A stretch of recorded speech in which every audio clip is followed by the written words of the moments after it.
Very good morning, dear brothers and sisters.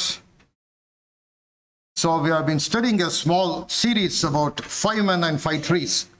5 ಜನರು 5 ಮರಗಳು. ಆ ಒಂದು ಶೀರ್ಷಿಕೆ ಅಡಿದ ಅವರಲ್ಲಿ we started a small studies. ಅದರ ಕುರಿತಾಗಿ ಸಂಕ್ಷಿಪ್ತವಾದಂತ ಒಂದು ಅಧ್ಯಯನವನ್ನು ನಾವು ಪ್ರಾರಂಭ ಮಾಡಿದೆವು. So in this morning for a short time of meditation we'll turn to Luke's Gospel chapter 19. ಲೂಕನ ಬರೆದ ಸುವಾರ್ತೆ 19ನೇ ಅಧ್ಯಾಯ ಮೊದಲನೇ ವಚನದಿಂದ 10 ವಚನಗಳನ್ನು ಓದಿಕೊಳ್ಳೋಣ. ಲೂಕನ ಬರೆದ ಸುವಾರ್ತೆ 19ನೇ ಅಧ್ಯಾಯ ಮೊದಲನೇ ವಚನದಿಂದ 10 ವಚನಗಳು. Very familiar verse, Sunday school ಇಂದ ನಾವು ಓದಿದಂತ ಒಂದು ವಾಕ್ಯ ಭಾಗ. And Jesus entered and passed through Jericho, and behold, there was a man named Zacchaeus, which was the chief among the publicans, and he was rich. ಆತನು ಎರಿಕೋ ಊರನ್ನು ದಾಟಿ ಹೋಗುತ್ತಿದ್ದನು. ಅಲ್ಲಿ ಜಕ್ಕ ಎನ್ನುವ ಹೆಸರಲ್ಲಿ ಒಬ್ಬ ಮನುಷ್ಯನಿದ್ದನು. ಅವನು ಸುಂಕದ ಗುತ್ತಿಗೆದಾರನು ಮತ್ತು ಐಶ್ವರ್ಯವಂತನು. Verse 3. ಅವನು ಯೇಸು ಎಂಥವನೆಂದು ನೋಡಲು ಅಪೇಕ್ಷಿಸಿದರೂ ತಾನು ಗಿಡ್ಡನಾಗಿದ್ದರಿಂದ ಜನರ ಗುಂಪಿನ ನಿಮಿತ್ತ ನೋಡಲಾರದೆ ಹೋದನು. ಆದ ಕಾರಣ ಆತನು ನೋಡುವುದಕ್ಕಾಗಿ ಮುಂದೆ ಓಡಿ ಹೋಗಿ ಆತನು ಬರುತ್ತಿರುವ ಮಾರ್ಗದಲ್ಲಿದ್ದ ಆಲದ ಮರವನ್ನು ಹತ್ತಿದನು. Verse 5.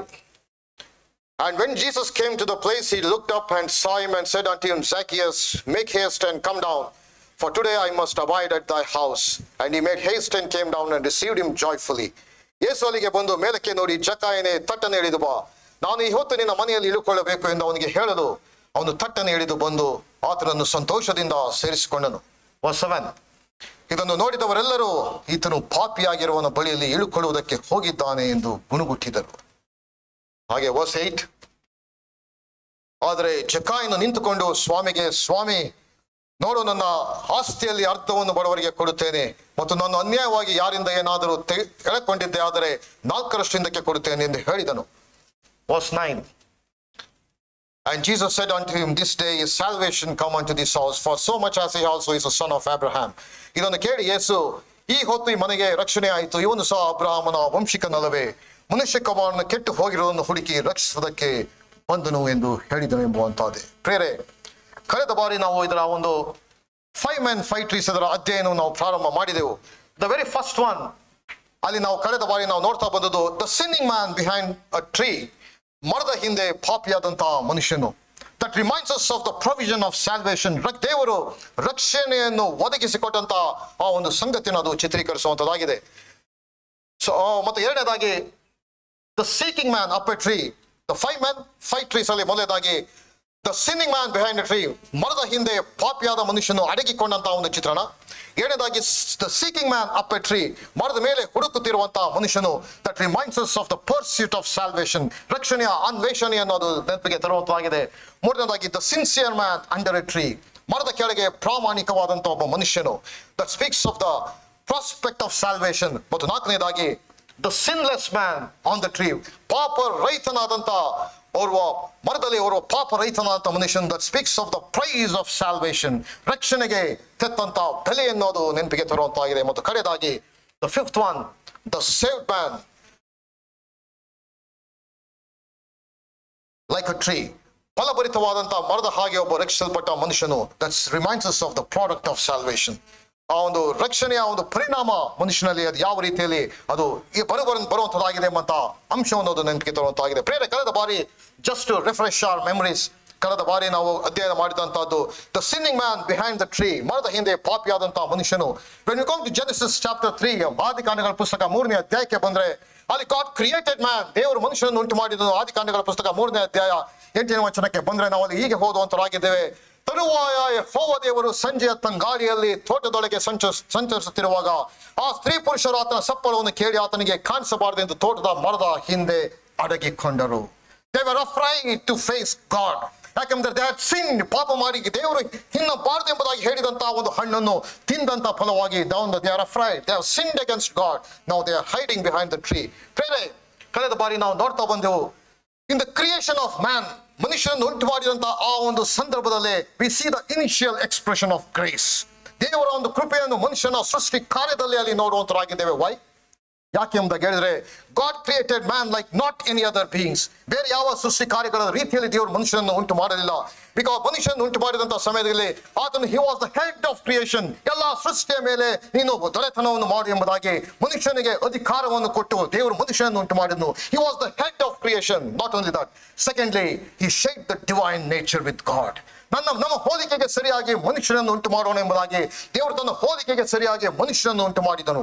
It was a second very important aspect. ಮಾತ್ರವಲ್ಲ, ಮೂರನೇದಾಗಿ ಅಲ್ಲಿ ನೋಡುವಾಗ there was an intimacy with God. ದೇವರ ಜೊತೆಯಲ್ಲಿ ಆತನು ಅನ್ಯೋನ್ಯವಾಗಿ ಆತನು ನಡೆಯುತ್ತಾ ಇದ್ದನು. What a wonderful grace that God showed in the initial creation of man.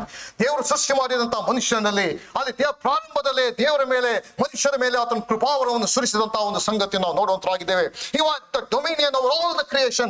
ಎಲ್ಲ ಸೃಷ್ಟಿಯ ಮೇಲೆ ಆತನಿಗೆ ದೊರೆತನವನ್ನು ದೇವರಲ್ಲಿ ಕೊಟ್ಟಿದ್ದನು. There was intimacy with God. ದೇವರ ಜೊತೆಯಲ್ಲಿ ಅನ್ಯೋನ್ಯತೆ ಇತ್ತು. ಮೊದಲು there was divine nature. He shared with God.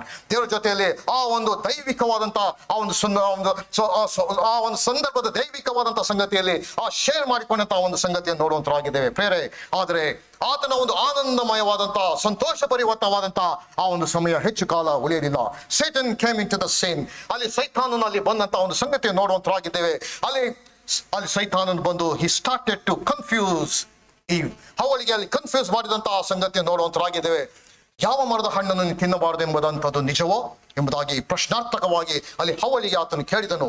ಪ್ರೇರೆ, probably you have not heard what God has said. ದೇವರು ಹೇಳಿದಂಥದ್ದು ನೀನು ಸರಿಯಾಗಿ ಅರ್ಥ ಮಾಡಿಕೊಂಡಿಲ್ಲವೇನೋ ಎಂಬುದಾಗಿ ಅವಳಿಗೆ ಒಂದು ರೀತಿಯ ಸಂದೇಹವನ್ನು ಅಲ್ಲಿ ತಂದಂತಹ ಒಂದು ಸಂಗತಿ ನೋಡುವಂತರಾಗಿದ್ದೇವೆ. ಸೈತಾನ್ ತನ್ನ ಮಾತಿನ ಮೂಲಕ ಅವಳಿಗೆ ಗೊಂದಲವನ್ನು ಉಂಟು ಮಾಡಿ ದೇವರ ಸ್ಪಷ್ಟ ಮಾತುಗಳನ್ನು ಆಕೆಯ ಮಾತುಗಳ ಮುಖಾಂತರವೇ ಲಘುವಾಗಿ ಬಿಂಬಿಸಿ ಆಕೆಯನ್ನು ಅಲ್ಲಿ ಬಲೆಗೆ ಬೀಳಿಸುವಂತಹ ಒಂದು ಪ್ರಯತ್ನವನ್ನು ಸೈತಾನನಲ್ಲಿ ಮಾಡಿದನು. ಪ್ರೇರೆ, not only that, he denied God's word with Eve. ಅವಳ ಜೊತೆಯಲ್ಲಿ you will not die. ನೇರವಾಗಿ ಅಲ್ಲಿ ದೇವರು ಆದಮ ಹವ್ವಳಿಗೆ ಹೇಳಿದಂತ ಮಾತು, the day you eat this fruit, ಈ ಒಂದು ಹಣ್ಣನ್ನು ತಿಂದದನ್ನ surely you shall die, ಖಂಡಿತವಾಗಿ ನೀನು ಸಾಯ್ತೆ ಎಂಬುದಾಗಿ. ಆದರೆ ಸೈತಾನನು ಹೇಳಿದಂತ ಮಾತು no no no no, you will not die. ಪ್ರೇರೆ, what a contradict statement that Satan gave to Adam and Eve. ಅಲ್ಲಿ ಹವ್ವಳಿಗೆ ಆತನು ಹೇಳಿದಂತ ಮಾತು. ಪ್ರೇರೆ, what we learn here is whenever there is doubt, ಸಂದೇಹ ಎನ್ನುವಂಥದ್ದು ಎಲ್ಲಿ ಬರ್ತದೋ, that opens the door for denial. Whenever there is doubt, ಅಲ್ಲಿ ಸಂದೇಹ ಎನ್ನುವಂಥದ್ದು ಎಲ್ಲಿ ಬರ್ತದೋ ಅದು ದೇವರನ್ನು ಅಲ್ಲಗಳೆಯುವುದಕ್ಕೆ ತನ್ನ ದೊಡ್ಡದಾದಂತಹ ಬಾಗಿಲನ್ನು ಅದು ತೆರೆಯುವಂತಾಗಿದೆ. The road from doubt to denial is not very long, dear brethren.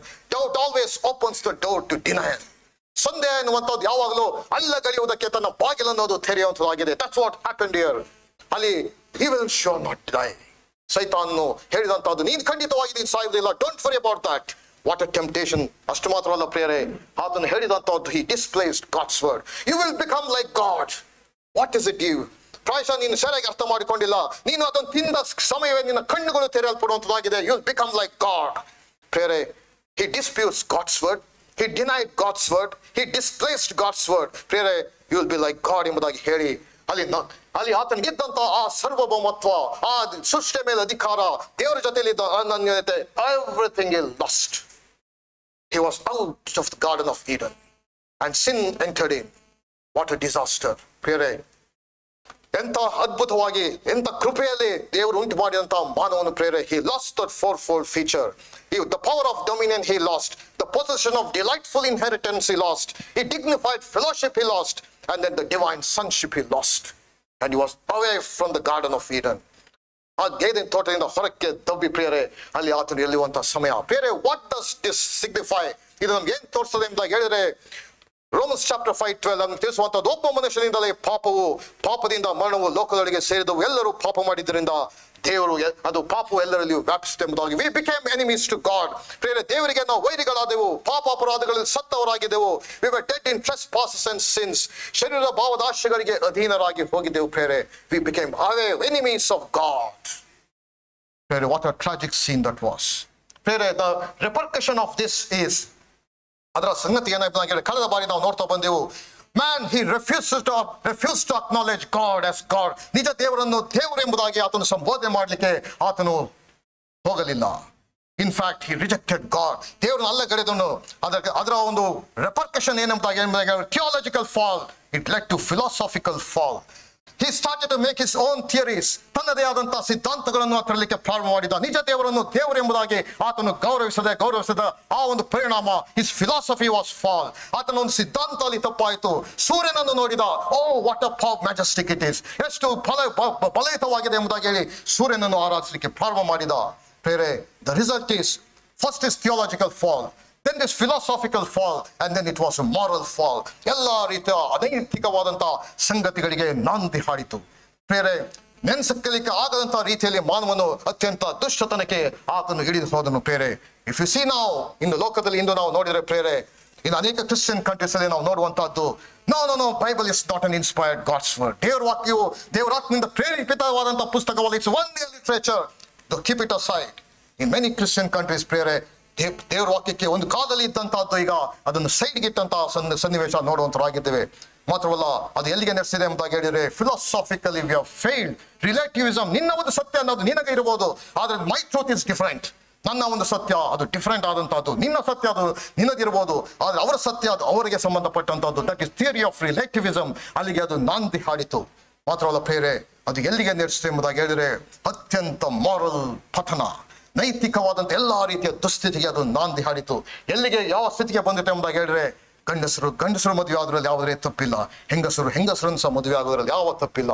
About 38 countries ಪ್ರೇರೆ they have given a green signal. Nothing wrong in that, legal it is right ಎಂಬುದಾಗಿ ಹೇಳುವಂತ ಒಂದು ಮಟ್ಟಕ್ಕೆ ಬಂದಂತಹ ಸ್ಥಿತಿ. ಪ್ರೇರೆ, God did not leave there. ದೇವರಲ್ಲಿಗೆ ಮನುಷ್ಯನು ಬಿಡಲಿಲ್ಲ ಪ್ರೇರೆ.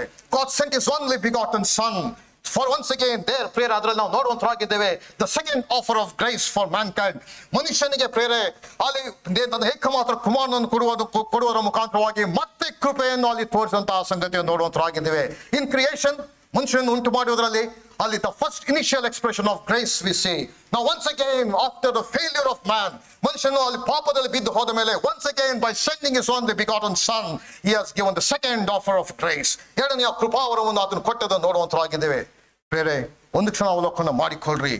Lucifer when he sinned in the heaven, ಪರಲೋಕದಲ್ಲಿ ಲೂಸಿಫರ್ ಅಲ್ಲಿ ದೇವರಿಗೆ ವಿರುದ್ಧವಾಗಿ ಆತನು ಪಾಪ ಮಾಡಿದಾಗ ಪ್ರೇರೆ, he was pushed away from the heavens. ಪರಲೋಕದಿಂದ ಆತನು ತಳ್ಳಲ್ಪಟ್ಟನು. there was no second chance for Lucifer, but for mankind. ಆದ್ರೆ ನನಗೆ ನಿನಗೆ ಪ್ರೇರೆ ಯೇಸು ಕ್ರಿಸ್ತನ ಕೊಡುವ ಮುಖಾಂತರವಾಗಿ the second offer of grace he has given. ಆ ಒಂದು ಕೃಪಾವರವನ್ನು ನಮಗೆ ಒದಗಿಸಿಕೊಟ್ಟಿದ್ದಾನೆ. ಅದನ್ನು ಸದುಪಯೋಗಪಡಿಸಿಕೊಳ್ಳಿ ಎಂಬುವಂತ ಕರೆಯನ್ನು ದೇವರ ವಾಕ್ಯ ಅದು ನಮಗೆ ಕೊಡುವಂತದ್ದಾಗಿದೆ ಪ್ರೇರೆ. ಆದ್ರಿಂದ ದೇವರಿಗೆ ವಾಕ್ಯ ನಮಗೆ ತಿಳಿಸುವಂತಹದ್ದು, ಬರಬೇಕಂತ ರಕ್ಷಣೆಯು ಯಾರಲ್ಲಿ ಸಿಕ್ಕುವುದಿಲ್ಲ, ಆ ಹೆಸರಿಂದಲೇ ಹೊರತು ಆಕಾಶದ ಕೆಳಗೆ ಮನುಷ್ಯರಿಗೆ ಕೊಡಲ್ಪಟ್ಟಿರುವಂತಹ ಬೇರೆ ಯಾವ ಹೆಸರಿಂದಲೂ ನಮಗೆ ಸಿಕ್ಕುವುದಿಲ್ಲ ಎಂಬುವಂತಹದ್ದು ಪ್ರೇರೆ. That's will studied about last time. Now when come back to Luke's Gospel chapter 19, ಲೂಕನ ಬರೆಸುವಾರ್ತೆ 19ನೇ ಅಧ್ಯಾಯಕ್ಕೆ ಬಂದ್ರೆ ಪ್ರೇರೆ, it's a continuation of chapter 18. ಅಲ್ಲಿ 18ನೇ ಅಧ್ಯಾಯದಿಂದ ಮುಂದುವರೆದಂತಹ ಒಂದು ಸಂಗತಿ ಲೂಕನ ಬರೆಸುವಾರ್ತೆ 19ನೇ ಅಧ್ಯಾಯ ಪ್ರೇರೆ. ಅಲ್ಲಿ ಲೂಕನ ಬರೆಸುವಾರ್ತೆ 18ನೇ ಅಧ್ಯಾಯದಲ್ಲಿ there we see about ಬಾರ್ತಿಮಾಯನ ಕುರಿತಾಗಿ ಅಲ್ಲಿ ಓದುವಂತರಾಗಿದ್ದೇವೆ. ಹುಟ್ಟು ಕುರುಡನಾದಂತಹ ಬಾರ್ತಿಮಾಯನು, he was sitting in a Jericho. Jericho was a very business center, very cosmopolitan. ಆ ಒಂದು ದಿನಗಳ ಒಂದು ರೀತಿಯ ಕಾಸ್ಮೋಪಾಲಿಟನ್ ಸಿಟಿ. ಮಾತ್ರ ಪ್ರೇರೆ, ಆ ಒಂದು ದಿನದಲ್ಲಿ Jericho it was a winter palace for king the Herod. ಅರಸನಾದಂತ ಹೆರೋದನಿಗೆ ಒಂದು ವಿಂಟರ್ ಪ್ಯಾಲೇಸ್ ಇದ್ದಂತ ಆ ಒಂದು ವೈಭವವಾದಂತ ಒಂದು ಸ್ಥಳ ಎರಿಕೋವಿನ ಒಂದು ಪಟ್ಟಣ. ಆ ಒಂದು ಪಟ್ಟಣದಲ್ಲಿ ಅಲ್ಲಿ ಯೇಸು ಕ್ರಿಸ್ತನಿಗೆ ಪ್ರವೇಶ ಮಾಡುತ್ತಾ ಇರುವಂತ ಒಂದು ಸನ್ನಿವೇಶ. As he entered, first he encountered a blind man. ಬಾರ್ತಿಮಾಯನನ್ನು ಅಲ್ಲಿ ಭೇಟಿ ಮಾಡಿದಂತಹ ಒಂದು ಸಂಗತಿಯನ್ನು ನಾವು ಆ ಸನ್ನಿವೇಶಕ್ಕೆ ನಾನು ಹೋಗೋದು ಬೇಡ, ನಾನು ಅದನ್ನು ಹಾಗೆ ನಾನು ವಿವರಿಸುವಂತವನಾಗಿದ್ದೇನೆ. ಅಲ್ಲಿ ಬಾರ್ತಿಮಾಯನು ಅಲ್ಲಿ ಏನೇ ಗಲಾಟೆ ಕಮೋಷನ್ ಎಂಬುದಾಗಿ ಕೇಳುವಾಗ, ಜೀಸಸ್ ಆಫ್ ನ್ಯಾಜರೆತ್ ಇಸ್ ಗೋಯಿಂಗ್ ಎಂಬುದಾಗಿ ಅಲ್ಲಿ ದತ್ತ ಜನಸಮೂಹ ಅವರಿಗೆ ಹೇಳಿದರು. ಆಗ ಆತನು ಹೇಳಿದಂತಹದ್ದು, ದಾವೀದ ಕುಮಾರನೇ ನನ್ನನ್ನು ಕರುಣಿಸು, ಹ್ಯಾವ್ ಮರ್ಸಿ ಅಪಾನ್ ಮೀ ಎಂಬುದಾಗಿ ಆತನು ಕೂಗಿದಂತಹ ಸಂಗತಿಯನ್ನು ನೋಡುವಂತರಾಗಿದ್ದೇವೆ.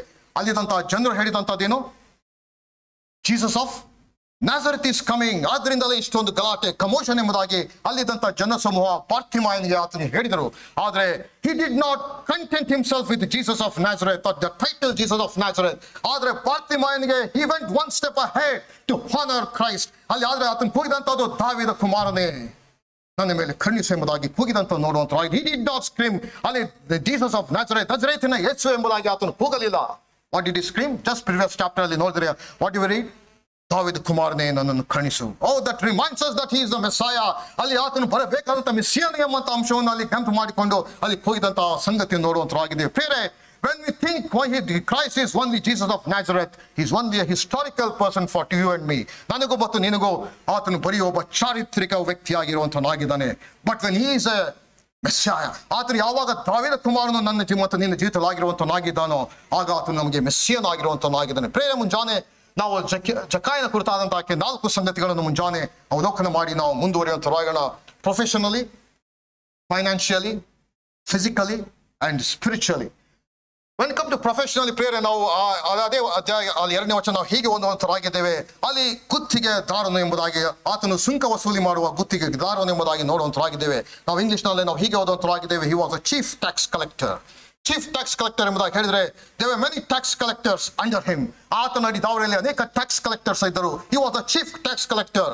ಮಾತ್ರವಲ್ಲ ಪ್ರೇರೆ, ಆ ಒಂದು ದಿನಗಳಲ್ಲಿ Jews had a hated animosity towards tax collectors. ಅಲ್ಲಿ ಸುಂಕ ವಸೂಲಿ ಮಾಡುವನು ಎಂಬುದಾಗಿ ಹೇಳಿದ್ರೆ ಅವ್ರನ್ನು ಅಸಹ್ಯವಾಗಿ ಕಾಣುವಂತಹದ್ದು, ದ್ವೇಷ ಮಾಡುವಂತಹದ್ದು.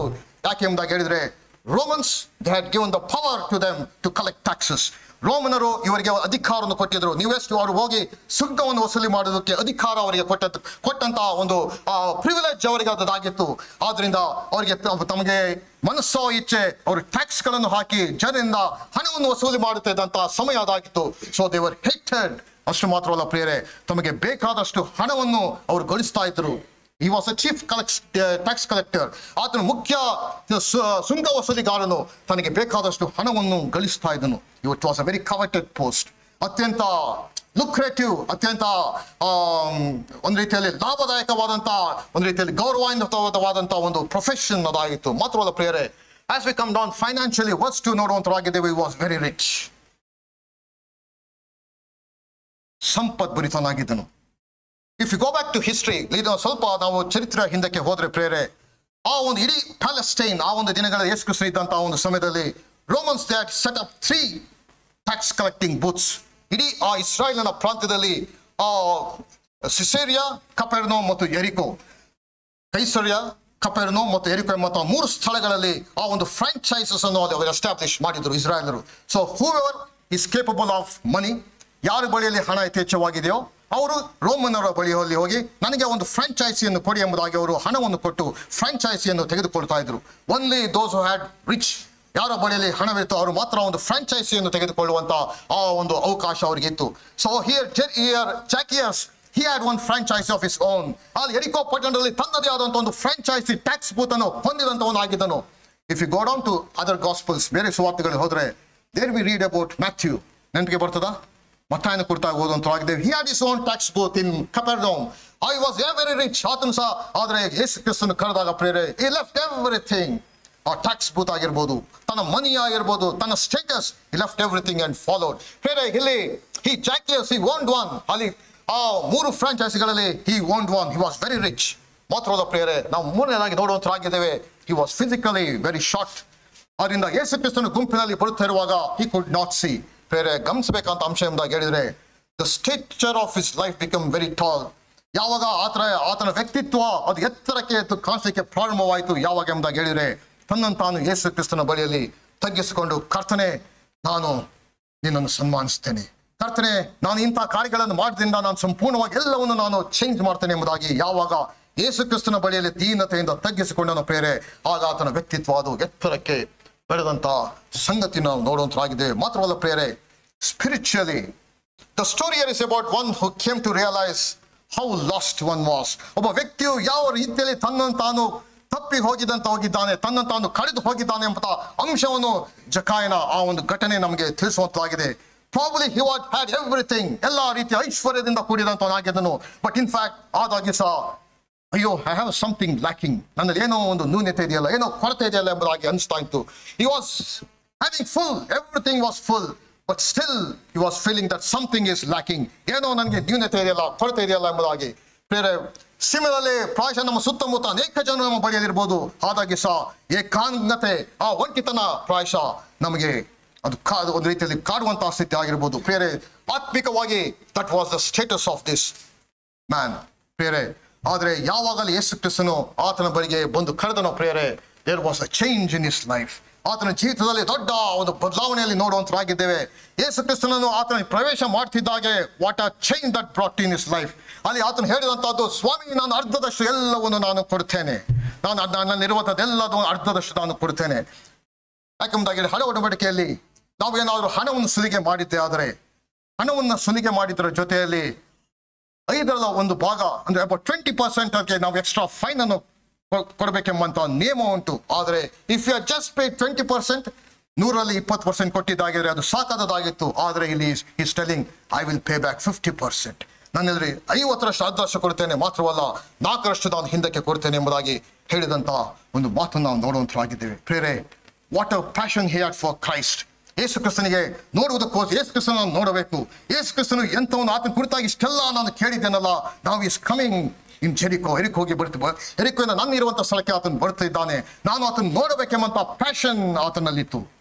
ಬೇರೆ ನ್ಯೂ ಟೆಸ್ಟಮೆಂಟ್ ಬಿಲೀವರ್ಸ್, ನಾವು ಹೊಸ ಒಡಂಬಡಿಕೆ ವಿಶ್ವಾಸಗಳು ನಾವಾಗಿದ್ದೇವೆ. ನಾವೆಲ್ಲರೂ ಸಹ ಯೇಸು ಕ್ರಿಸ್ತನನ್ನು ಕಂಡುಕೊಂಡಂಥವ್ರು ನಾವು ಆಗಿದ್ದೇವೆ. ನಾವು the question is, how much do we know the God whom we worship.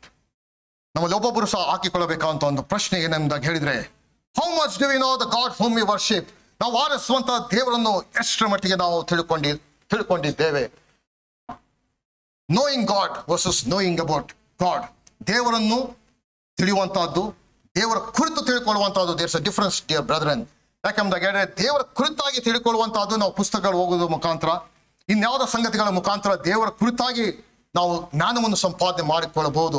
ಆದರೆ knowing God is an experientially knowing God. ಅನುಭವ ಪೂರ್ವಕವಾಗಿ ದೇವರನ್ನು ತಿಳ್ಕೊಳ್ಳುವಂತಹದ್ದು, ಆತನ ಜೊತೆಯಲ್ಲಿ ಆ ನಿಕಟವಾದಂತಹ ಸಂಬಂಧವನ್ನು ಏರ್ಪಡಿಸಿಕೊಳ್ಳುವಂತ ಆ ಒಂದು ತಿಳುವಳಿಕೆಗೆ ಅದು ನಮಗೆ ತಿಳಿಸುವಂತಾಗಿದೆ. ಕೊಲೊಸ್ಸೆ ಪತ್ರಿಕೆ ದಯಮಾಡಿ ಒಂದು ವಚನ ಗಮನಿಸ್ರಿ. ದಯಮಾಡಿ ಕೊಲೊಸ್ಸೆ ಪತ್ರಿಕೆ 1ನೇ ಅಧ್ಯಾಯ ದಯಮಾಡಿ ತಿರುಗಿಸ್ರಿ. ಕೊಲೊಸ್ಸೆ ಪತ್ರಿಕೆ 1ನೇ ಅಧ್ಯಾಯ 10ನೇ ವಚನ ನಾವು ಹೀಗೆ ಓದುವಂತರಾಗಿದ್ದೇವೆ. 1:10. ಅಲ್ಲಿ ಸಕಲ ಸತ್ಕಾರ್ಯವೆಂಬ ಫಲವನ್ನು ಕೊಡುತ್ತಾ ದೇವ ಜ್ಞಾನದಿಂದ ಅಭಿವೃದ್ಧಿಯಾಗುತ್ತಿರಬೇಕೆಂದು ನಿಮ್ಮನ್ನು ಬೇಡಿಕೊಳ್ಳುತ್ತೇನೆ. ದೇವರ ಜ್ಞಾನದಲ್ಲಿ ನೀವು ವೃದ್ಧಿಯಾಗಿರಿ ಎಂಬುದಾಗಿ ಪೌಲನು ಕೊಲೊಸ್ಸೆ ಸಭೆಗೆ ಹೇಳುವುದನ್ನು ನೋಡುವಂತರಾಗಿದ್ದೇವೆ.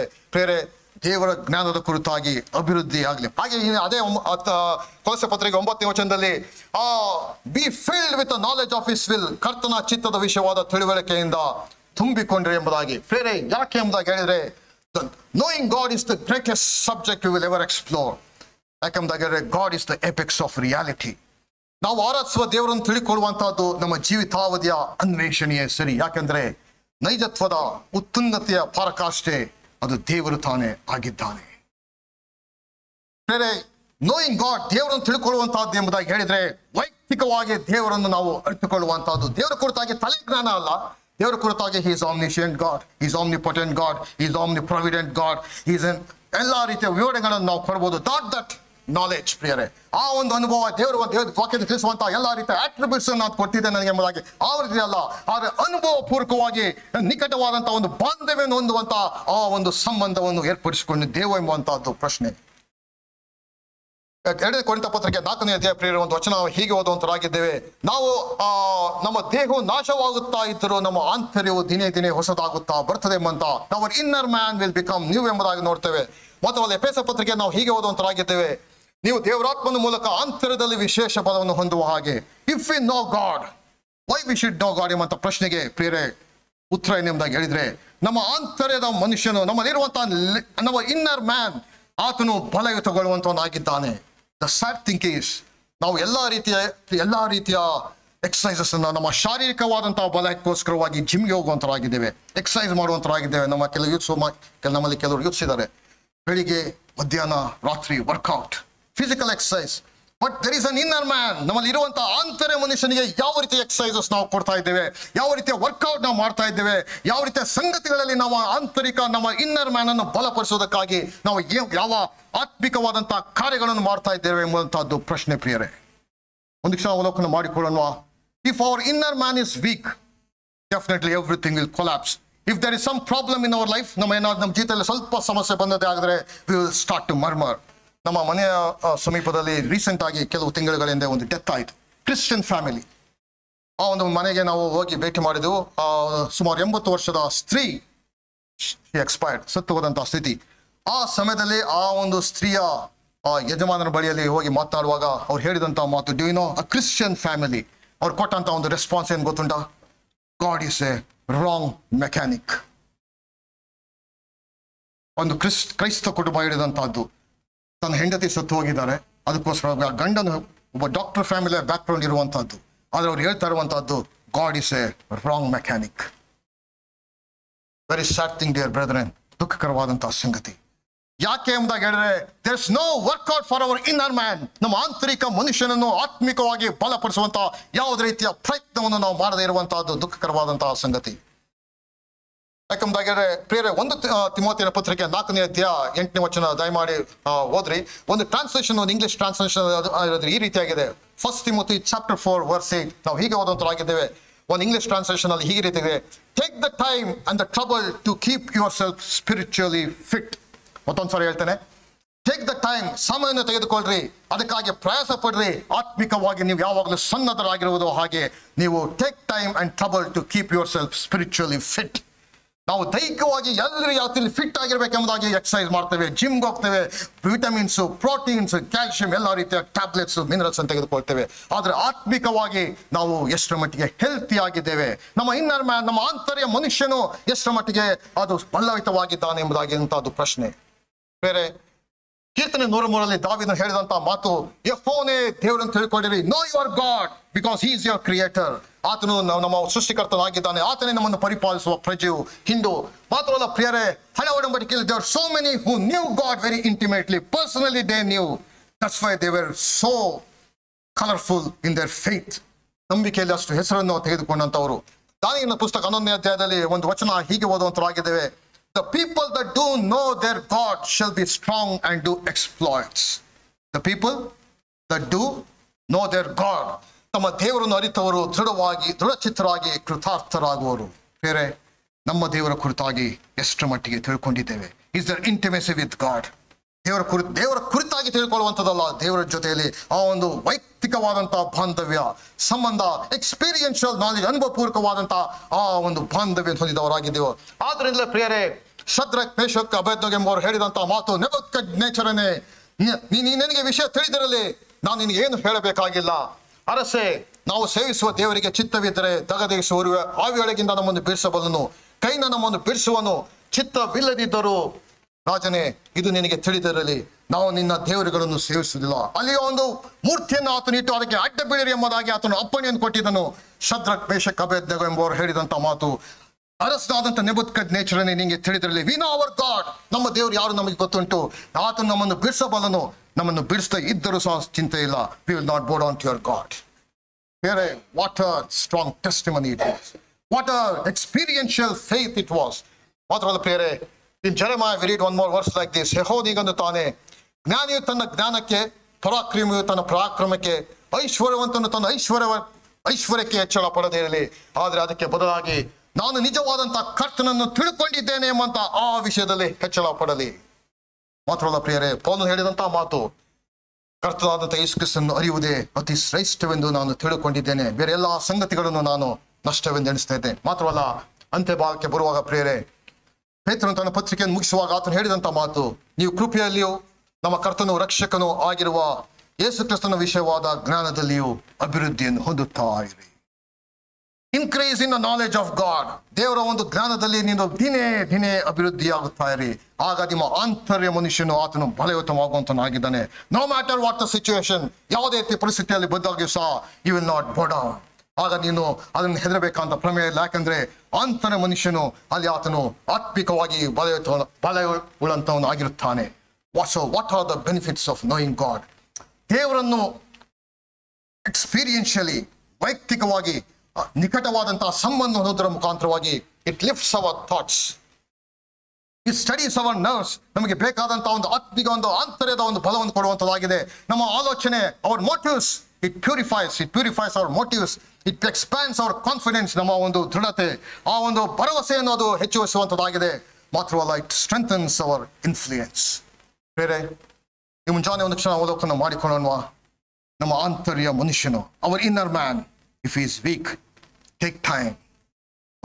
ಈ ದಿನ ಪ್ರೇರೆ ಒಂದು ರೀತಿಯ ತೀರ್ಮಾನವನ್ನು ನಾವು ಮಾಡುವಂಥವರಾಗೋಣ. I will work out spiritually to strengthen my inner man. ನಾನು ಬರೀ ಫಿಸಿಕಲ್ ಎಕ್ಸಸೈಸ್ ಅಲ್ಲ, ಆದರೆ ಸ್ಪಿರಿಚುವಲ್ ಎಕ್ಸಸೈಸ್ಗೋಸ್ಕರವಾಗಿ ನಾನು ನನ್ನ ಆದ್ಯತೆಯನ್ನು ಕೊಡುವಂತನಾಗಿದ್ದೇನೆ. I will strengthen my inner man. ನನ್ನ ಆಂತರಿಕ ಮನುಷ್ಯನನ್ನು ನಾನು ದಿನೇ ನಾನು ಬಲಪಡಿಸುವಂತನಾಗಿದ್ದೇನೆ. That will increase our faith. ನನ್ನ ನಂಬಿಕೆಯನ್ನು ಅದು ಹೆಚ್ಚಿಸುವಂತವಾಗಿದೆ. Matthew Henry is a great man of god.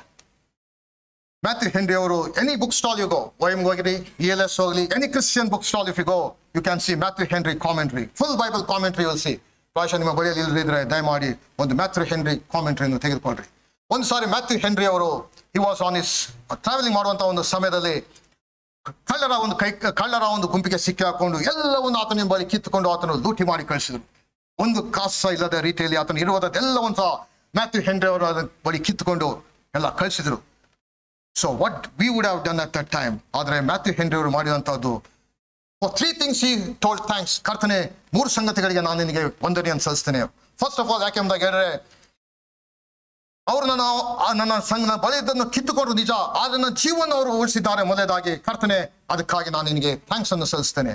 Secondly, ಎರಡನೇದಾಗಿ, ಕರ್ತನೆ, ನಾನು ಈ ದಿನ ಜೊತೆಯಲ್ಲಿ ತಂದಂತಹದ್ದು ಅಷ್ಟು ಹೆಚ್ಚಾಗಿ ಅಂತ ತಂದಿರಲಿಲ್ಲ, ಸ್ವಲ್ಪ ಮಾತ್ರ ನಾನು ತಂದಿದ್ದೆ. ಆದರೆ ಹೆಚ್ಚಿಗೆ ಅದೇನು ಹೋಗಿಲ್ಲ, ಆದರೆ ಸ್ವಲ್ಪ ಮಾತ್ರ ನನ್ನ ಬಳಿಯಲ್ಲಿತ್ತು. ಆದರೆ ಅದಕ್ಕಾಗಿ ನಾನು ನಿನಗೆ ಥ್ಯಾಂಕ್ಸ್ ಅನ್ನು ಸಲ್ಲಿಸ್ತೇನೆ ಕರ್ತನೆ ಎಂಬುದಾಗಿ ಎರಡನೇದಾಗಿ ಅದಕ್ಕೆ ಥ್ಯಾಂಕ್ಸ್ ಅನ್ನು ಹೇಳಿದರು. ಮೂರನೇದಾಗಿ, ಕರ್ತನೆ, I did not rob them, they rob me. ನಾನು ಅವರನ್ನು ದರೋಡೆ ಮಾಡಲಿಲ್ಲ, ಅವರು ನನ್ನನ್ನು ಕದ್ದು ದರೋಡೆ ಮಾಡಿದ್ರು. ನಾನು ಪ್ರಾಯಶಃ ರಕ್ಷಣೆ ಹೊಂದದೆ ಹೋಗಿದ್ದರೆ, ನಿನ್ನನ್ನು ಕಂಡುಕೊಳ್ಳದೆ ಹೋಗಿದ್ದರೆ, ನಾನು ಸಹ ಅವರ ಹಾಗೆ ನಾನು ದರೋಡೆ ಮಾಡಿ ಕಳ್ಳನಾಗಿ ನಾನು ಮಾಡ್ತಾ ಇದ್ದೇನೋ.